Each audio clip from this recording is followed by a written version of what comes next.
Okay, so this is April from Bloodrock Media, and I'm speaking to Chris Rodriguez. He is a freelance animator who created a video to one of Gojira's songs, and we actually just had a very long conversation that did not record, so we're going to go back over it again.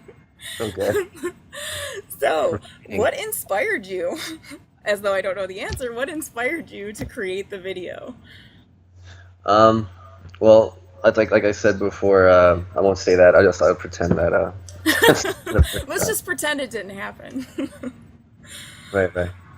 No, people ask that a lot because there was a weird dichotomy between those two things. So, because no one associates metal with Five Nights at Freddy's, it's a very weird concept.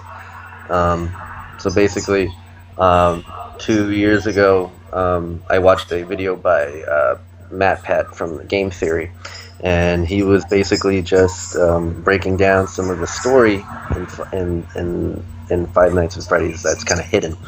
So I became really interested in that game and more specifically the story, because actually I'm not like a huge fan of jump scares.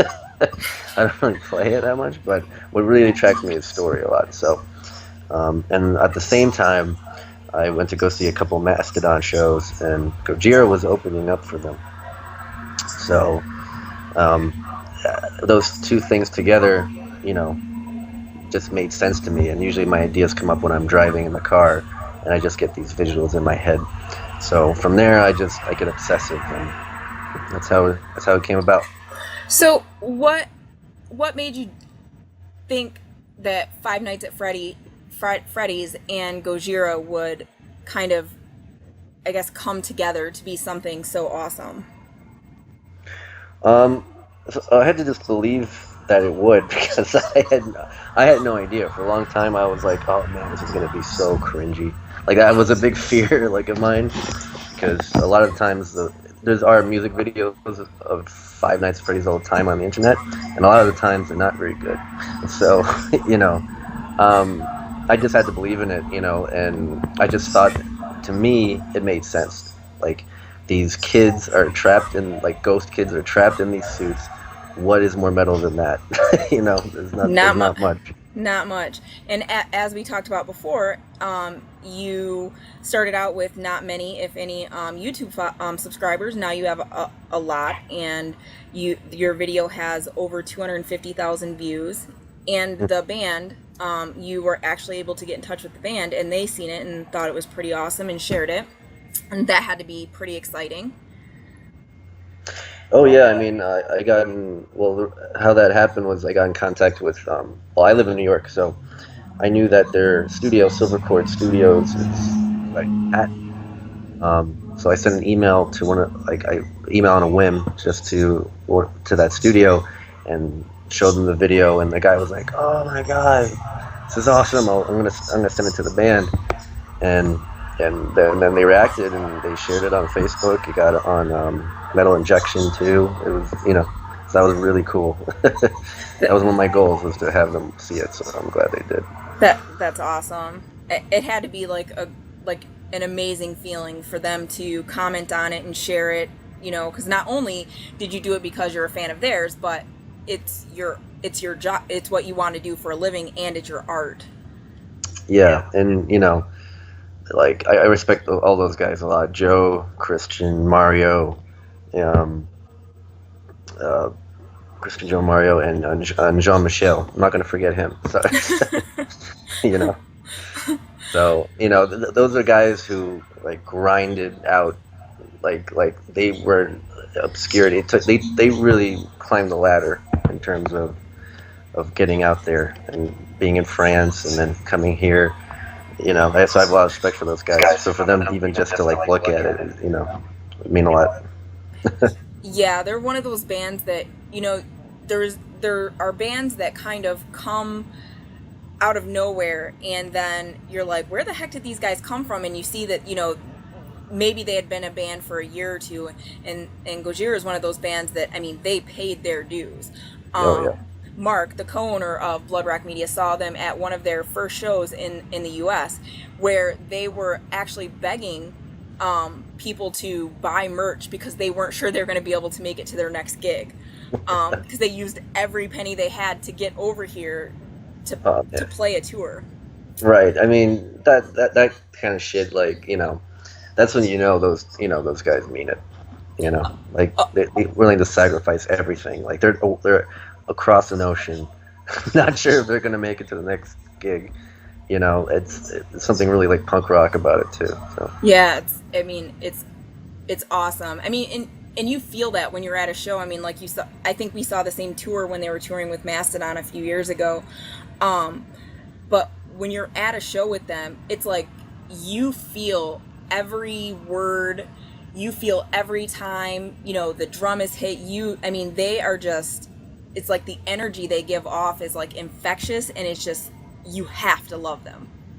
Yeah, I mean, it's just like a wall. It feels like, when they go on, it's almost like early Queens of the Stone Age. They create like this, like they really fill out the room. It feels like the sound is just filling up all the spaces of the rest of the room, and just it's almost like this miasma, Yeah, it's crazy. They're one of my favorite bands, and obviously they're one of yours as well. You spent a year and a half, 2 years, right, working on a video for just your own satisfaction, because you had an idea, not for money or anything like that. Yeah, so. I mean, I like, in terms of trying to make money, I was screwed out of the get-go, because it's a copyright song and copyright characters. So yeah, I just wanted to I wanted to learn new stuff 3D wise.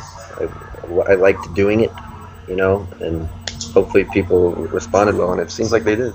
So yeah, I mean, that's what caught my attention when I saw the article, and then I watched the video. That's why I reached out to you, because I mean, one, I love Gojira, and I just thought it was really, really cool, especially the song you chose.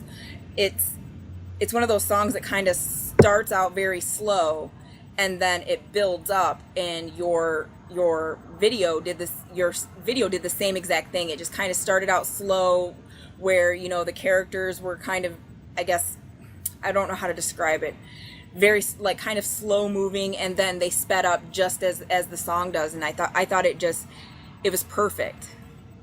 Yeah, that song has a slow build up, and then it goes crazy. Yes. The end. It's like an animal. Yeah, it's one of my favorite songs, because I like that riff that's like Yeah. I mean, because to me that almost sounds like almost like a Wild West type thing, like you would expect if when they're getting ready to have a duel. That's kind of the feel to it to me, and so it's one of my favorite songs that they do, that and Dawn, because I'm a sucker for instrumentals. So Yeah. No, that's an interesting take. So you told me before that you're a drummer in a progressive rock band, and we also established that one of your bandmates got you into Moontooth, who we covered last week. Are there any other bands that you are currently enjoying that aren't necessarily mainstream? Well, let's see. Yeah, I'm seeing Tesseract next week. They're a huge influence. I'm not sure. Was that considered mainstream? I guess not yet. It's kind of mainstream, but not. I mean, I guess not really, but yeah. Well, I enjoy like Olax, like a lot of the local bands, like here on Long Island. I live on Long Island, like Olax, and I mean Moontooth is, again, like we said that already. Who else? There's a band called how are they called? They're called the Olax. We have that. Reunite Pangea is another band that we play with all the time. I really like. So I'm just listening to kind of that stuff. And what's the name of your band again? Oh, Dara. It's Dhara, and then there's two underlots over the A's. Yeah. And so, do you have you guys played any shows, or do you just kind of? We're a pretty young band. I mean, we're right now we're just playing a lot of gigs in the summer. Shitty bars, stuff like that.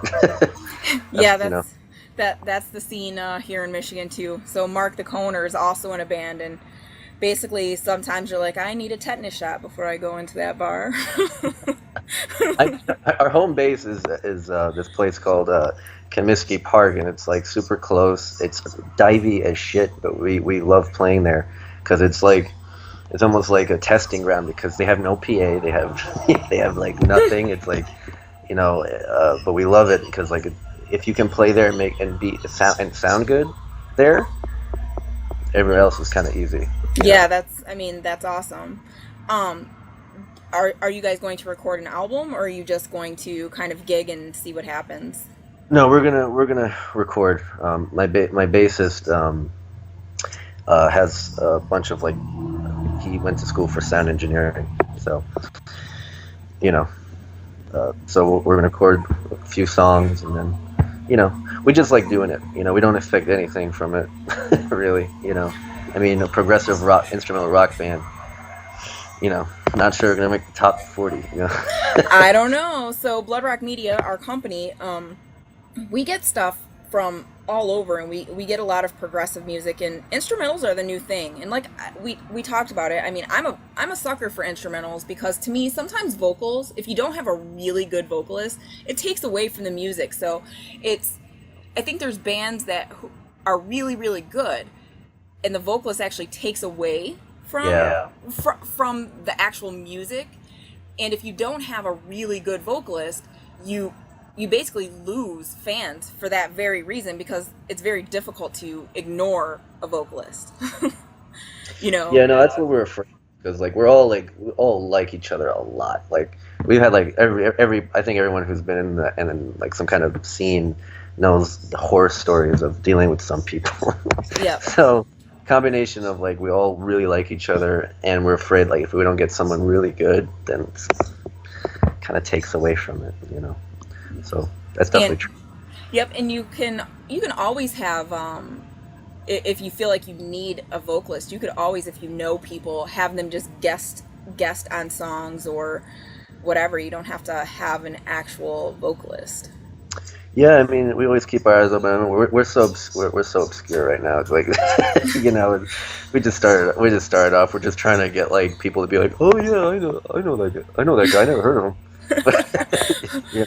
Well, obscure bands is what we specialize in. So if you guys get some songs recorded, we do have a couple of live stuff. If you want me to send it away. Yeah, send it. Well, I'll have somebody take a look at it, and we'll get it reviewed and get it up on our site. Oh, that'd be great. Yeah. Awesome. And actually, if you like obscure music, you should make sure you follow our Bloodrock Media page, because we probably post 5 or 6 album reviews a day, and it's stuff from all over the world. So it's stuff that you wouldn't really get a chance to hear. Do you like hardcore kind of? Hardcore. I haven't gotten there yet. I in terms of my musical evolution, I started off as I like Coldplay, and but as I remember the reverse. It was first it was soft, and then now I'm getting heavier and heavier. So I'll get there. I'll get there soon. Get there eventually. Well, I think if you like Gojira though, I think you would like it. So I don't know if you saw it, but OTEP has I read that story. Yeah, so I wrote this article, and it kind of blew up unexpectedly. And so from that, our company received about 75 contact us forms from our site of bands asking us to review them. And this one band is called American Standards from Arizona. Reached out, and I was like, you know what, I'll do the review, and because we probably receive 30 a day from labels and PR companies. So all these ones that were coming in from bands, I'm like, I only have 12 people who work for me, and there's only so much they can do. So I'm like, I'll do the review. And I see the picture of these guys, and they're super clean cut, and I'm like, all right, this is probably a metalcore type band. And I'm like, I'll just listen to it while I'm doing dishes. And I'm a metalcore fan, because Killswitch Engage is kind of light. It's dishes doing music. I turn it on, and this guy's starts screaming at me, and it's insane, and it's really, really fast, and I'm like, what is happening right now? And I've never been a fan of hardcore, but seriously, I could not recommend, like, if you want to introduce yourself to it, I could not recommend this band, like, anymore. Like, it's called American Standards. You should totally check them out, because I'm like, what the hell is happening right now? Yeah, no, I'm definitely in that phase of like, show me anything, give me some, give me something. I'm looking for the next thing. Yep. So I'll definitely check them out. Totally do, because I mean, I've never been a fan. I mean, to me, like, hardcore has always been kind of like sloppy, but when I asked them what kind of music they played, they said metalcore / mathcore, kind of punkish, and I was like, okay. It's not any of those things. It's so hard to describe a lot of music, especially like some of the more obscure stuff nowadays, Yes. Because it depends on the environment, and then like you can't describe like what the environment is like, so the music reflects where people are from, and they're not from there, so like Oh, well, yeah, I mean, and like usually you like headbang. Like this music, I couldn't do that. I was kind of like doing this side thing. Yeah, exactly. It was like a side headbang thing, and I was like, what is going on? And I wanted to break my dishes. It was insane. It'd be funny if like the people from there, that's how they do it, and like you just picked up on that some kind of Exactly. So we talked about that you went to school to be an animator because you didn't know really what you wanted to do, and you're in the library, which I don't know if kids really go to the library anymore, but because you have the internet. Yeah. Middle school, so Yeah. like well, of course, I was influenced, just by Adult Swim was a big one, watching like Cowboy Bebop, FLCL, Pixar, of course. Like I was obsessed with all that stuff, and I didn't really know that you could do that. I know you could draw, animate, but 3D was like so I didn't even know what to call it.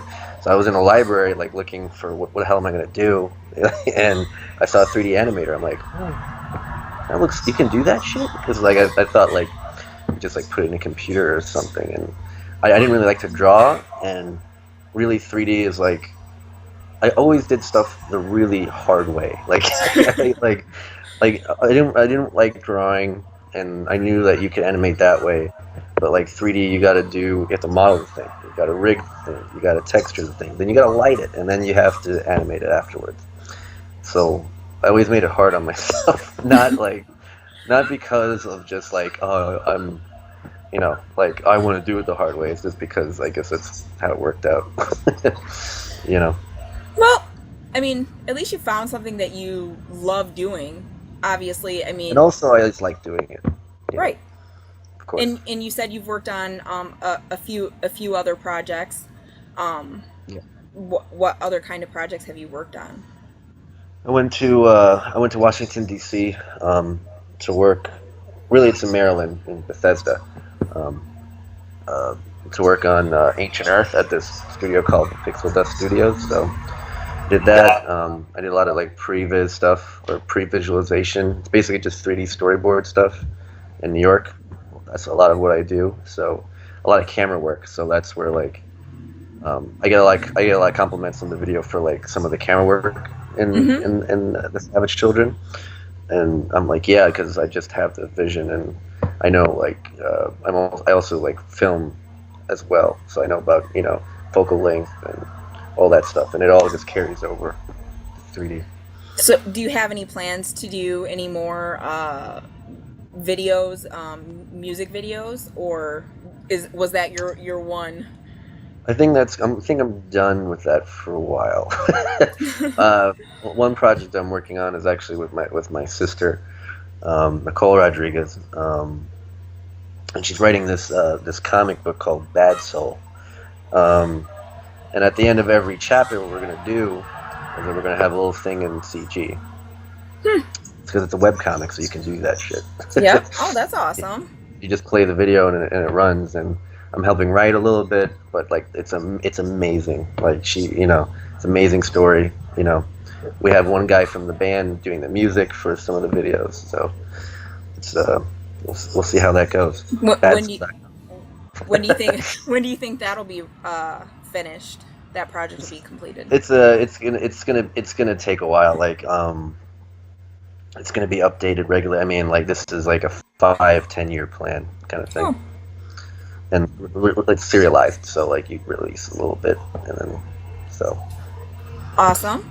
So So it sounds like you guys have like a very artistic family. You said your dad's a drummer, and Yeah. you're a drummer, and you do animation, and your sister is writing a comic book. So do you come from a long line of artistic people?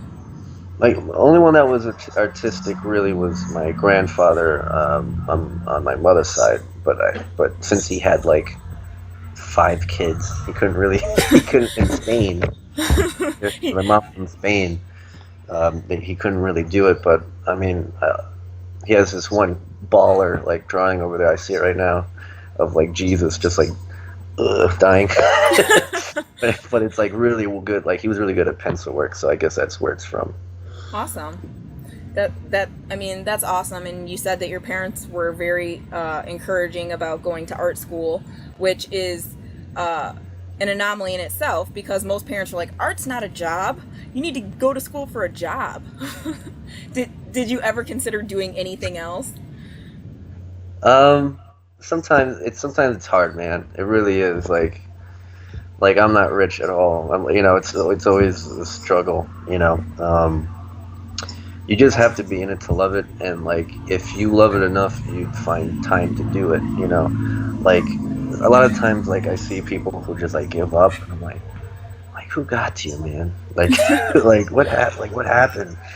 Like and a lot of times I feel that way. Like you'd be like, I'm just gonna fucking just do whatever, and you know, I'm gonna be an accountant. but really, like I probably could not do anything else. Like I can't envision myself doing anything else besides what I like to do. And still a struggle right now. I'm not saying like I haven't made it at all. Like I'm living day by day, but like I think that's the struggle in. But I'm not going to give up. No, I mean, you're relatively young, so it's not as though you can't make it still. I mean, you're young. I just want to be able a way to sustain myself. If that means living a hole in the wall, so be it. Buy a camper. That that's rough too. They're cheap. You can buy a camper. Our camper's pretty nice. Nicer than some people's houses. You're in Detroit, right? Yeah, we're out of Detroit. It's a lower cost of living. So I mean, there in New York, you guys have a higher cost of living. So making it, you have to really make it. Like whereas here, you could be successful, but you don't. Yeah, I'm definitely gonna move. Like I have to. There's no way. Like because I live in Long Island, which. Sorry, one second. I live in Long Island, and like, gentrification and just all the young guys and young people are just leaving. Yeah. Because everything's the same price. Like kids are not getting jobs. It's a grind, and so everyone's just leaving. It's not sustainable. Where are you thinking? Where's the big animators? California is a big one. I mean, Florida would be nicer since, It's cheaper. Definitely. Anywhere really. I mean, Canada is another place. Just out of the country. Yeah. I mean, yeah, because California, you're kind of in the same situation. Obviously, there's a lot more jobs, but it's still extremely expensive. So you're in the similar situation as you are in New York, and that's. Yeah, it's just a little more work. There's a little more work there. There's a lot more opportunity. I mean, like my sister is brilliant. Like she like her artwork is amazing, but like she, we just talked about this the other day. She's like, I don't know what I'm going to do, but she makes it work. Which we're all trying to make it work. And if you don't make it big, at least you're doing what you love, and that's. Yeah. I mean, to me, that's all. To me, that's all that matters. I mean, making it big. Like now with the internet, it's very possible to like have a modest income and do what you like. You don't have you can like make like 80 like grand or something, and that's enough. Yep. Exactly. I mean, there's something for everybody, and I mean, it makes me happy that you're doing what you love versus a job. Yeah, I mean, like, I'm very fortunate in regards that my parents are very patient. You know? And like, but you know, they're very patient, and like, I'm fortunate. Like, I don't know what I would do if I had the family that was like, you like kick me out at like age 18 or something, you know. So I don't know if I could do it. I don't know. You know. So I'm not gonna sit here and be like, follow your dreams. Like, I don't know. Sometimes, you know. 2 years from now, I'll talk to you and you'll be an accountant. Out low. That would be terrible. You'll be like, well, you know, I'm still doing this part-time, but I'm doing collections. It might happen. I mean, a perfect example of this, and going back to Five Nights at Freddy's, is Scott Cawthon, the creator of that game. Mm-hmm. He makes all games himself, and he's a guy from Texas, and what I love about that guy is that I think he's got 3 kids, a wife, and I think he's around 40, something like that. Mm-hmm. And he was 2 years before Five Nights at Freddy's came out. He was working in a fucking dollar store. In Texas, and where a teenager was like his boss. How fucking that's that, and he was making Christian games, like he's a hardcore Catholic. Yep. Actually, and he got this scathing review about like one of his games, and he was so depressed, but like the comment was, oh, these things look like animatronics, like cheap animatronics, like scary animatronics. And he's like, I can make something way scarier than that. And that's how the idea started. And I see his merch everywhere, man. Like, I can't like get away from it. It's Five Nights at Freddy's this, like, in the mall. Like, so, and he made it, and it took him 40 years or whatever it was to get there. But, you know, you try to find that inspiration, you know?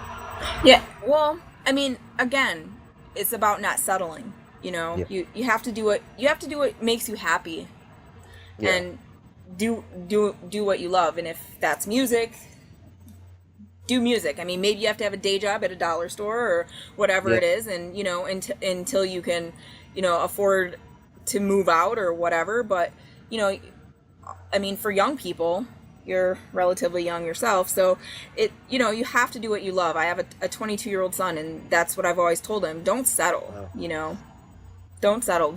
You have to make yourself happy. There's nothing worse than working a 9-to-5 job that you hate going to just because it's a paycheck, versus dedicating yourself to your art or your craft, what you know, what you're passionate for. Yeah. I mean, it's just like it's just how much do you want it? How much do you want it? You know, exactly. Do you love this enough, or do you want to sleep? You know, do you love sleep more, or do you love, you know, doing this? And a lot of times, you got to be, you know, doing that. Like right now, I'm working on a project. No one's telling me to wake up. You know, like I don't have a boss going like, you know. So it was a grind, man. Like I spent like just 3 months, like from like 9 to 9, just like doing this stuff, and people are like worrying about me, like, are you okay, dude? Like, you're not coming out. I'm like, no, I'm okay, man. Like, I'm just, you know, trying to make this thing, and you know, but you know, the band saw it. That was cool, you know. Scott, I don't think has seen it yet. I hope he does. You know, eventually. So do you have any other like ideas, like kind of going in your head right now of future projects that you want to work on? Yeah, I mean, right now, well, I told you about Bad Soul. I'm working on independent film right now as well. This little project in New York. I can't really tell you the title or anything, but that's that's fine. Or you'll have to kill me. No. But what I would really like to do next is I'm also like a big comedy guy. I'm like a comedy like nerd, you know. So like guys like Patrice O'Neal, Jim Brewer, like rest in peace, Patrice,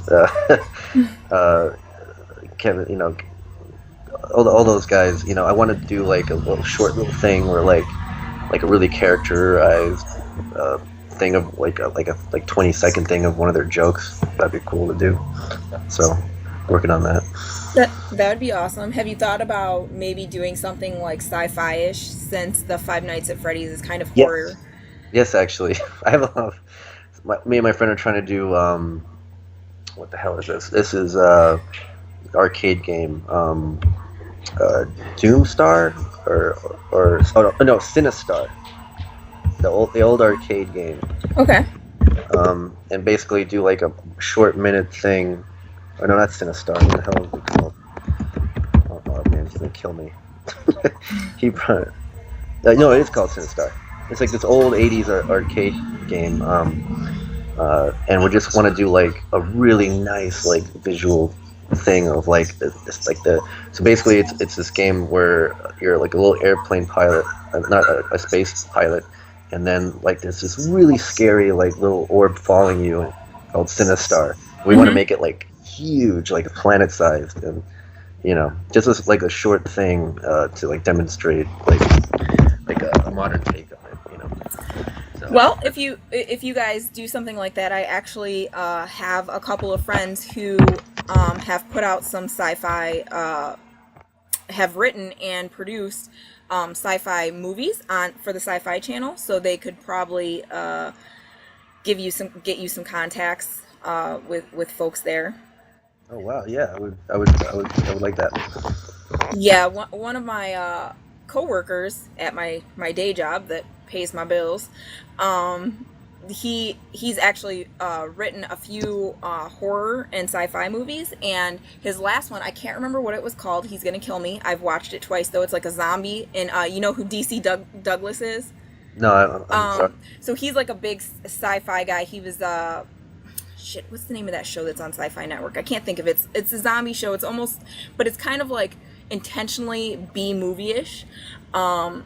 Yeah. But anyway, so he just put out a movie, and DC Douglas was one of the stars of it, and he's DC Douglas is like all over the Sci-Fi Channel, and he does like all the Comic-Cons and all that other cool stuff. So if you guys get that project done, I can maybe have his name's Brandon. He can give you guys some referrals or some pointers or some contacts or whatever.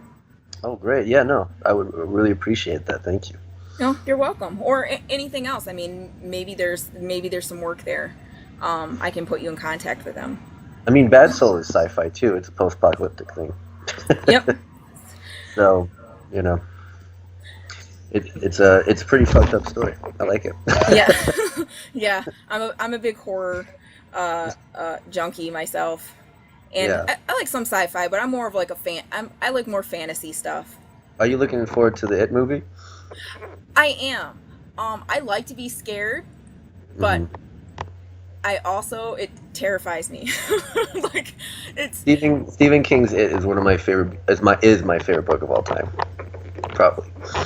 Yeah. See, I like a lot of Dean Koontz books because his stuff's like kind of sci-fi, but it's also like it could really happen. Yeah. Let's see. Yeah, so I like a lot of his stuff. I do like a lot of Stephen King stuff, but I do like horror movies, and I am looking forward to it, just because to me Stephen King movies are like the scariest ones. Although I will say The Exorcist is still freaking terrifying to this day. Yeah, no, that yeah. I mean, I remember The Exorcist as like this movie that like, oh, you're gonna watch it. Like the same thing, like with like It, like you would like the first time I saw it was like a ritual. It was like, are you ready to see this thing? Yeah. Like it was almost like playing what the hell is like when you look in the mirror and say Bloody Mary. Bloody Mary. It was almost like that, Yes. like.